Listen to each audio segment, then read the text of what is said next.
Hi everyone, I'm Nick Marzano and this is Local Nation. In episode 2, we talked about the role of the district attorney. Specifically, we focused a lot on this thing called prosecutorial discretion. That's the idea that DAs use their professional judgment to make some pretty life-changing decisions about criminal cases. They collect and interpret information to decide what laws were broken, what charges should be pressed, and even what sentence should be recommended to judges in a plea bargain. While it's true that DAs wield discretion in a particularly powerful way, discretion also plays an important role at other stages of criminal justice. Depending on the locality, court officials and corrections employees might decide questions like, should a defendant be held on cash bail before trial or released? Would society be better served by diverting that person to a treatment program or community service rather than incarceration? Parole boards use discretion to determine whether a prisoner is eligible for early release. Today, we're going to take a crash course in a type of decision-making tool that's designed to support those points of discretion, or potentially replace it altogether. It's a kind of tool that's been around for a while in one shape or form, but has been having an absolute heyday lately. We're going to look at risk and needs assessment tools in criminal justice.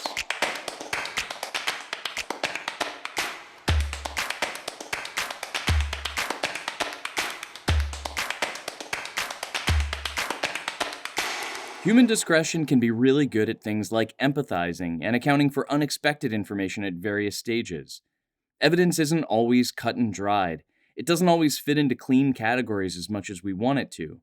Sometimes there are extenuating circumstances or fuzzy details. Discretion gets that, but discretion also has a lot of flaws. At the top of that list, it has an inherent lack of transparency and a propensity for bias. So, depending on who you talk to, discretion is either an art or a dark art.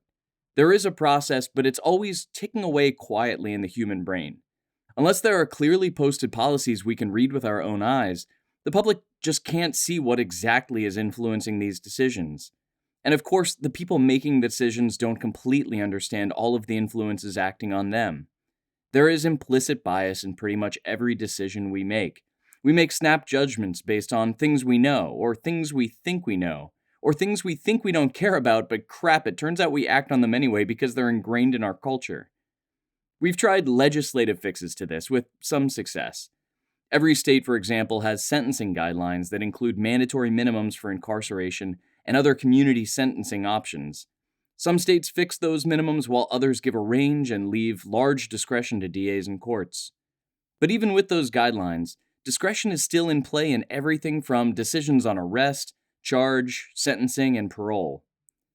So I was talking with a friend about the role of discretion in criminal justice, and yes, this is the kind of conversation I subject my friends to on a daily basis. So at the end of my diatribe, this friend casually responds, "Oh yeah, I totally agree. Discretion's pretty flawed. Humans make errors. A computer should do that." Now, whether you shudder at that Orwellian future or you agree wholeheartedly, she's not the first to suggest it. After all, outsourcing these decisions to computers has worked out pretty well in a lot of industries.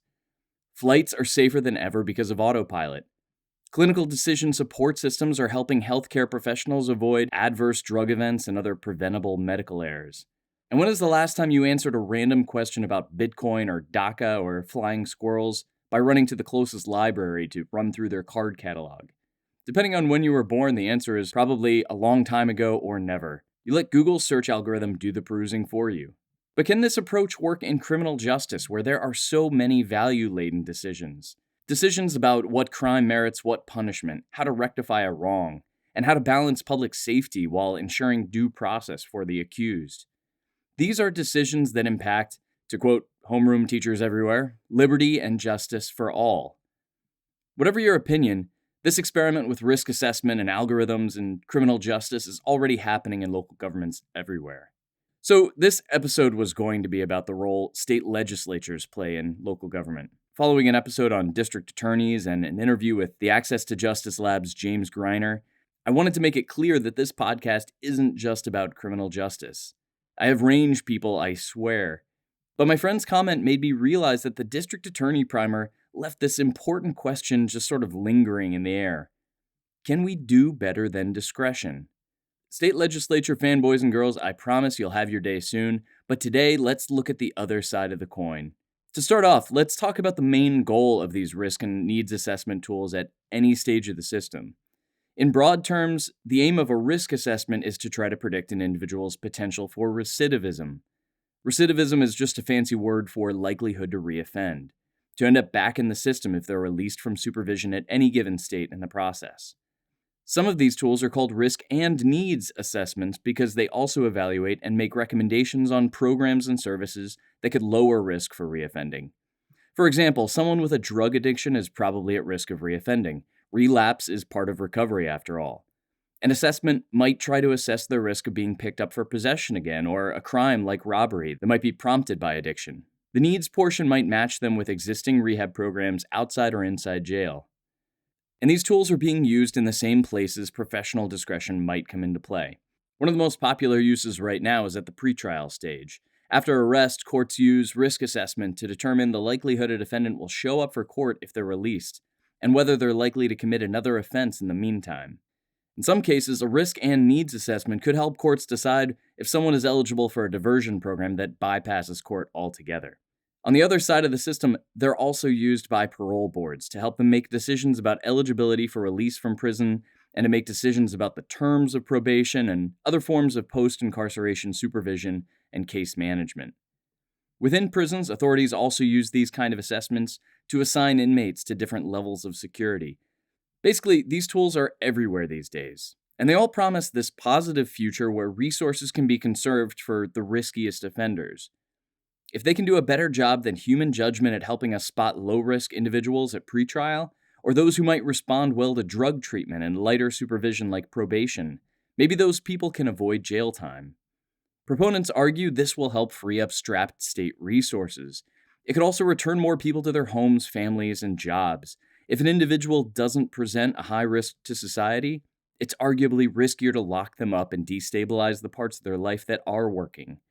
And while we're at it, if we can use a needs assessment to spot factors that can be influenced, like employment status, maybe we can actually lower a person's risk score.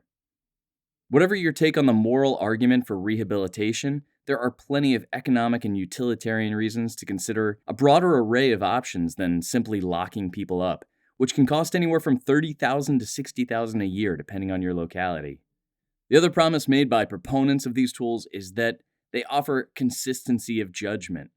If a risk and needs tool is developed in a fair and rigorous way, and if it's used correctly and consistently, then those being assessed should receive consistent treatment, ideally more consistent than a bunch of humans making these judgments on their own.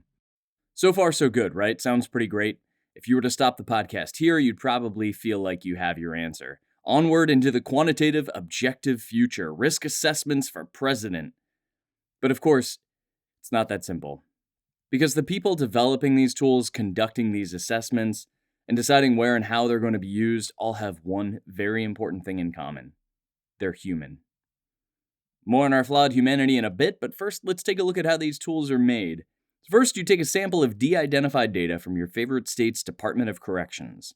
It should include records of offenders who came in touch with whatever part of the system you want to create that tool for, and information about whether or not they committed additional offenses in the future.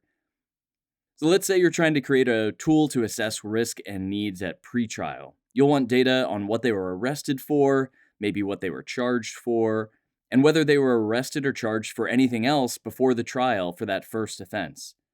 So you'll divide that data up into two halves. The first half of your data is called your development sample, and that's where most of the work happens. The second half is called the validation sample. You just put that off to the side for right now. Next, you'll run an analysis on that development sample to try to spot any relationships between offender recidivism and a bunch of test variables within some fixed frame of time, say 12 to 24 months.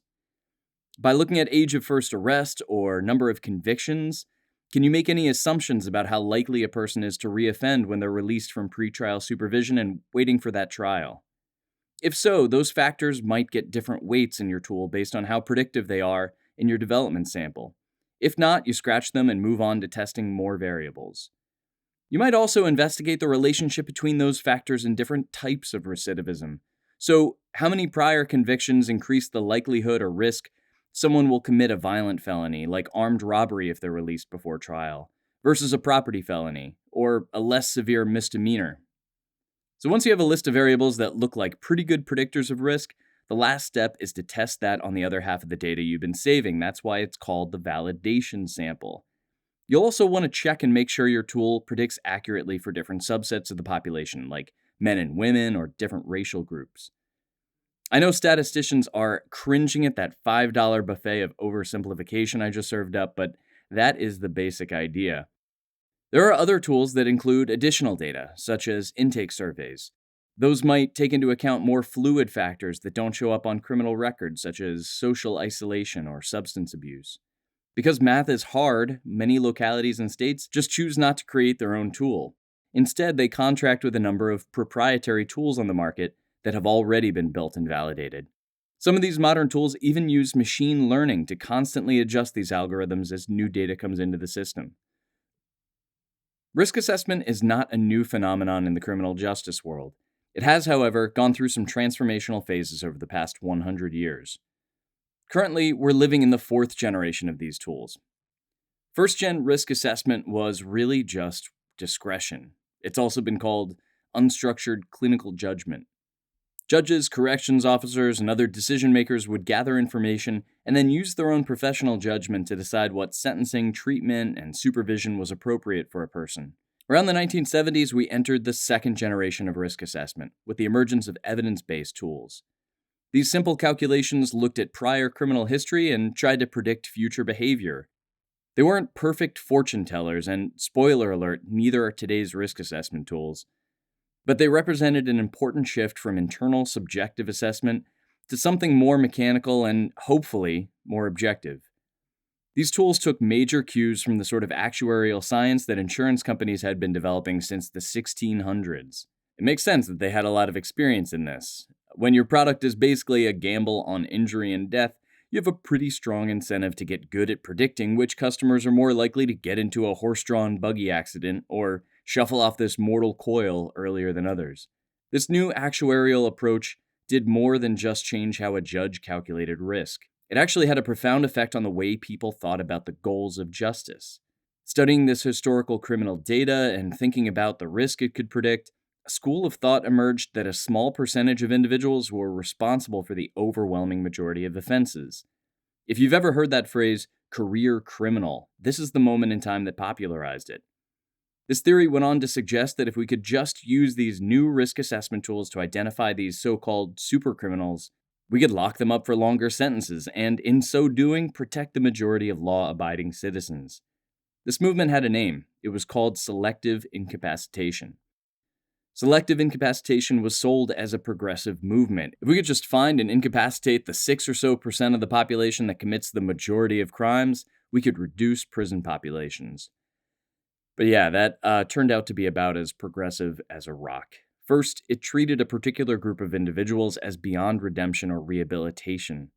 And then it punished that group more severely based on a predicted future rather than the crimes they had actually committed. And of course, these tools did and still do make errors. Some of these first-generation tools were pretty accurate at identifying people at a low risk to reoffend. We're talking maybe a 70% success rate. But when it came to labeling individuals high risk, the sort of people a selective incapacitation approach would have you select for incapacitation, then the accuracy of these tools dropped off dramatically, meaning many of the people labeled high risk were actually not likely to reoffend. So the selective incapacitation movement eventually petered out. It was tough to get past the ethical ickiness of locking up offenders for even longer based on some future offense they hadn't committed yet. And there was a high risk of assessment producing a false positive for an individual who would not have actually committed another crime after all. However, you can still see plenty of places where this mentality has left an indelible mark on criminal justice. Back in the 90s, California pioneered the 3 strikes law, which mandated a life sentence for offenders who hadn't learned their lesson by felony number 3, regardless of whether it was a violent third felony. California's prison population and costs ballooned under this rule, and in 2012, voters chose to loosen it slightly by enacting Proposition 36. Under the modified rule, only a violent third felony will trigger a life sentence. Like selective incapacitation, California's 3 strikes law punishes triple offenders disproportionately and considers them beyond redemption. Instead of using an actuarial risk assessment algorithm to make this judgment, It uses a much simpler baseball algorithm known as the 3 strikes and you're out formula. The goal is to decrease prison populations and deter would-be criminals from committing at the very least that third and very consequential felony. So, how effective has this baseball algorithm been at deterring crime? A 2012 analysis of crime in California and across the nation showed that crime had been decreasing at a similar rate for the past 20 years, regardless of the existence of a 3 strikes policy. These laws have, on the other hand, helped to fill prisons and increase costs for taxpayers, and yet since 1994, 28 other states have adopted 3 strikes laws. Now, while all of this was starting in California, we were about to enter the third generation of risk assessment. Second gen tools looked almost exclusively at what are called static factors. These are fixed pieces of a person's history that don't change over time, things like criminal history and a person's age at first arrest. They are pretty accurate for predicting risk, but they also paint a pretty hopeless picture when you think about it. In a purely static model, a person's score can't go down. When you consider the limitation, you can see how these second generation tools really teed up selective incapacitation as an inevitable goal. If a score can't go down, there's no room to think about rehabilitation. Once you're labeled high risk, the die is cast. There's no possible way for redemption. Enter dynamic factors. Unlike static factors, dynamic factors can change. Employment status, housing stability, education level, social circles, family functioning, whether a person is in treatment for substance abuse or not. These are the sort of things that might be influenced by a treatment program or natural changes like time.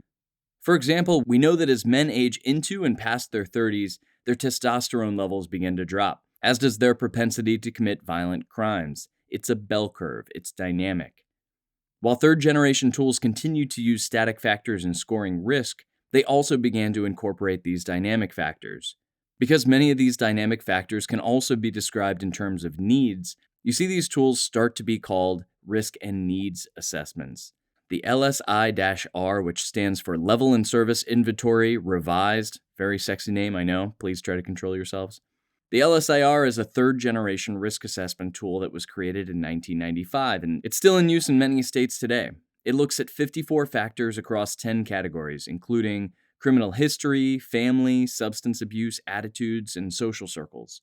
To collect this information, the LSIR and other similar tools require interviews in addition to static case records. This means the accuracy of the LSIR depends on proper orientation and training of the staff charged with implementing the tool and interpreting those results. By looking at factors that could change and potentially respond to treatment, these third-generation tools have made room for the idea that if we consider more goals than detention and incapacitation, we should probably try to measure changes in risk. If a high-risk score could also reveal a high need that could lower that risk, it might be helpful to know that and mandate that treatment, instead of just using the score to sort out who should be incarcerated and for how long. The fourth generation took this concept of dynamic needs one step further by attempting to integrate these assessments into individualized case planning. Many of these tools recommend assessments at multiple stages along the process to monitor positive and negative movements in a score. These fourth generation tools are intended to support a framework of decision and case management called the Risk Needs Responsivity Model. I know, these names are just dripping with creativity. The 3 principles of risk needs responsivity are right in the name, though. The risk component is what we've been talking about. It's intended to help officials identify who to target based on their risk of reoffending. The needs principle recommends that assessment tools should help identify dynamic needs that are influencing a higher risk score. Finally, responsivity is the term for figuring out which interventions and services might be most effective at addressing those so-called criminogenic needs for any given individual. Maybe Chris is a repeat offender with 8 prior convictions varying from theft to drug use. He scores high on risk assessment based on that record, and because his addiction has created a situation where most of his friends are drug users. Attitudinally, he isn't sure why or how he should live or would live a drug-free life, and that adds to his risk score as well. His high-risk score doesn't necessarily mean Chris should be locked up for longer until he learns his lesson. That's one approach. The recommendation might be that Chris is eligible for drug treatment and cognitive therapy during supervision, either inside or outside prison, depending on the situation. Like I mentioned at the top of the show, some fourth-generation tools also use machine learning to sift through massive amounts of data and adapt their algorithms automatically over time. So that brings us to today. There are dozens of risk assessment tools out there and more on the way. Some of these tools are created by state governments like the Virginia Pretrial Risk Assessment. Ohio, Pennsylvania, and Missouri have also developed their own tools, sometimes in conjunction with universities. Other states and jurisdictions use a commercially available tool like the LSIR that we talked about earlier, or COMPASS, which stands for, wait for it, this is a mouthful, Correctional Offender Management Profiling for Alternative Sanctions. While the clever and much appreciated acronym promises to guide the path, COMPASS is notoriously a black box when it comes to the weights and algorithms it uses to compute its risk scores. That's because those details are proprietary, the intellectual property of the private company that created COMPASS.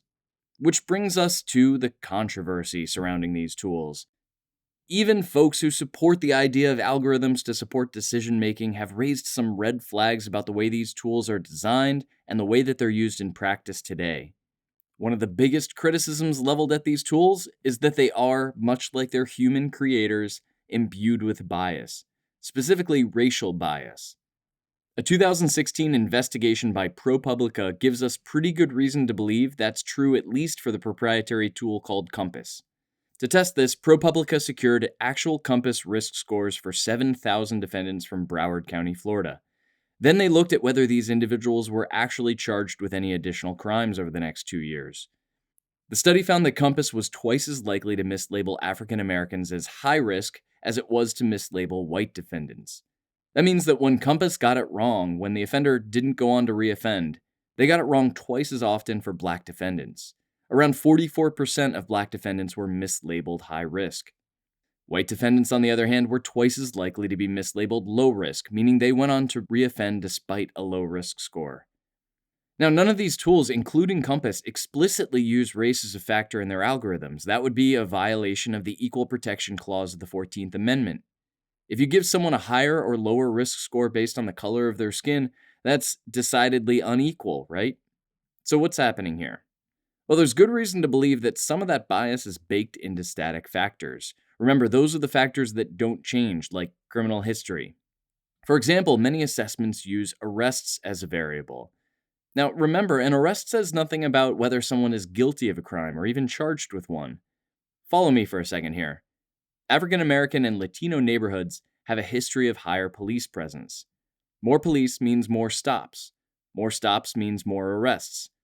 Some of these arrests do pick up violent offenders, but many of them are often for petty crimes that might go unnoticed in an area with fewer police. Small amounts of weed, public intoxication, or that catch-all disorderly conduct. The DA may waive charges for the first time or even the second time someone comes in on one of these arrests. By the third time, while there haven't been any charges and no violence, the risk score has gone up, sometimes significantly depending on the tool. Now, that score may sway a prosecutor's charging decision, even if that person poses no more of a danger than the first time that they came in. It's not just arrests, though. Dynamic factors may also be contributing to bias in these tools. If an offender has marital problems, has moved in the past year, is out of work, has substance abuse issues, has parents or friends with substance abuse issues, all of that can raise a risk score. If there's a lot of crime in their neighborhood, that can also raise a risk score. In a lot of these tools, risk isn't just about an individual's past behavior, but also their environment, their home, their neighborhood. And take a guess. What neighborhoods tend to have higher rates of crime, substance abuse, and joblessness? Neighborhoods with a high poverty rate. The poverty rate for African Americans is more than twice that of whites, thanks in no small part to generational poverty that started with slavery and was cemented by redlining, Jim Crow, and mass incarceration. Now you put those static and dynamic factors together, and now, where there was already a pretty harmful feedback loop in place with discretion, we've got a vicious feedback vortex. You might be thinking, hey, maybe we should account for these factors if they actually make these models more accurate. I mean, after all, if a person grows up experiencing poverty, violence, and substance abuse in the family and community around them, it's not unreasonable to say they're more likely to mirror those behaviors, right? Maybe it's not biased or racist. Maybe it's just accurate. Look, I understand where that argument comes from, and it's probably well-intentioned, but the truth is, it falls apart pretty quickly in a couple of ways. First, let's talk about accuracy, since that's the crux of this argument. There's good reason to believe these dynamic factors are, at best, introducing a lot of unhelpful noise. At worst, they may be giving a child molester points for having a stable household in a low crime area, while sounding the alarm for an A's and B's student who got caught smoking weed on the corner in her high crime neighborhood. And you might be saying, come on, Nick, car insurance companies do this all the time. They rate risk based on the area that you live in. Actually, my insurance company mailed me a creepy little device that plugs into my car and tracks my driving habits. Why are they making that shift? Because they know that past behavior is a much better predictor of future behavior than a zip code. Look, here's the real question on these dynamic factors like housing and family stability. Whose risk are we talking about here? Is it the risk an individual poses to society? Is that what we're trying to assess? Or are we trying to assess the risk their environment poses to them? They're both good questions to ask, and we can't do both in one score. Remember, the idea behind including these dynamic factors was originally to help spot needs and generate recommendations about what sort of programs might help bridge that need. But in plenty of cases, they are also contributing to a person's risk score. That brings us to another big critique on these tools. Do their accuracy and good intentions hold up in the complexity of the real world?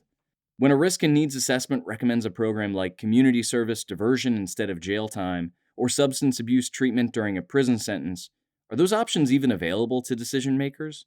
Do those programs have the buy-in of lawmakers and taxpayers? These tools also depend on groups of humans applying them correctly, but training and accuracy have been shown to degrade over time after these tools are put in place. Managers have to keep training interviewers. Interviewers have to avoid the temptation to cut corners because it's almost lunchtime. Seriously, think about what happens when a new program or process is rolled out at your job. There's a big training push at the start. Maybe your boss brings a cake into the break room to celebrate this new, profound turning point for your company. Except in that rare case where your management and leadership works hard to get it truly ingrained into the culture, humans find a way to do the bare minimum without getting in trouble. And then there's the question of accuracy in the field versus in the lab. Remember, if these tools come out of development with 70% accuracy, that's considered really solid. One professional calls 70% the upper speed limit of risk assessment tools. Meanwhile, in ProPublica's Broward County sample, they found that only around 20% of the people Compass labeled as high risk for committing violent crime actually went on to do so within the next 2 years. When they included other misdemeanors and low-level crimes, this only improved to 60% accuracy. Risk assessment is not a crystal ball. Finally, while we're on the topic of use, there's one use case we sort of brushed past earlier. The use of these tools in sentencing is extremely controversial. Many of these tools were not designed or intended to be used in sentencing decisions, but that's how they're being used more and more. In a lot of localities, judges are now allowed to, or even required to, get risk scores and criminogenic needs profiles in their materials ahead of sentencing. As in decades past, use at sentencing is sold in the name of reducing prison populations, freeing up strapped state and municipality resources, or allocating limited rehabilitation programs to offenders most likely to respond well. 5 states have directly addressed this use case in their statutes, with lengthy processes and guidelines around how these should be used in sentencing. However, with the flick of a pen, many state legislatures simply allow these tools to be used in sentencing, however a judge sees fit. ProPublica found one case in that Broward County sample where a defendant had pled guilty, accepting a plea bargain from the DA in which he'd receive 1 year in county jail and follow-up supervision. But when he looked at the defendant's risk score, the judge just overturned the bargain, which is his right to do, giving the man 2 years in state prison and 3 years probation. Should we increase a sentence based on a predicted future? Especially a predicted future that is, at very best, 70% accurate? While the fact that somebody is facing sentencing means that individual is guilty of some crime they've committed, does it mean they're guilty of everything they might do? Again, risk assessment is not a crystal ball. Has somebody put that on a t-shirt by this point? Okay, so why stress about this? It's not like local governments have an elected office of risk assessment algorithms. Although, come to think of it, maybe they should. For now, though, the point of this whole episode is probably just be aware. Be a careful consumer of the promises politicians and private companies are going to try to sell you as a remedy for professional discretion. Ask questions. Human judgment has its failings, not the least of which is bias. But risk assessment algorithms, if taken as gospel, if we look at the numbers and say, oh yeah, math did that, so that's probably true, it's like putting that bias on train tracks. Before you jump on the risk assessment train, here are 3 questions you can ask your state lawmakers, prosecutors, and argumentative tech friends. First, is it transparent? Do we know what static and dynamic factors this tool is using and the algorithm it's using to compute its score? Many of these tools are a black box just as much as discretion. We don't know how they weigh certain factors, and they may be changing and adapting their algorithm so frequently using machine learning that the public, even the government using the tool, has no hope of cracking the code. The second question is, what programs or services are needed to actually deliver on the promise these tools are making?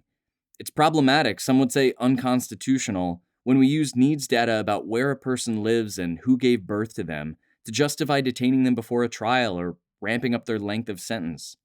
For my research, I feel pretty safe in saying that most of the creators of third and fourth generation assessments picture a better future than that, one where we save on the high economic and social costs of incarceration by developing a menu of options that both hold individuals accountable for what they've done and, where possible, use evidence-based treatments and supervision to re-stabilize their lives with programs like drug treatment, education, and job training.